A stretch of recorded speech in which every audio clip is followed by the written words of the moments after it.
ஒரு அம்மா வந்து பிரெக்னென்ட்டா இருக்காங்க. ஹாஸ்பிட்டலுக்கு போறாங்க. போம்போது டாக்டர்ஸ் கேட்குறாங்க, "என்ன செக் பண்ண வந்திருக்கீங்களான்னு?" கேட்குறாங்க. "இல்ல, இந்த கருவ வந்து கலைக்க வந்திருக்கேன்" அப்படின்னு சொல்றாங்க.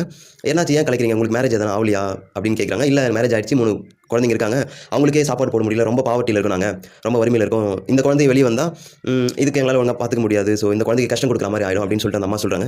அந்த டாக்டர் சொல்றாங்க, "இல்ல, நீங்க குழந்தைய பெத்துக்கங்க. உங்களுக்கு வந்து சப்போர்ட் பண்ண முடியும். அந்த குழந்தைக்கு சப்போர்ட் பண்ண முடியும்.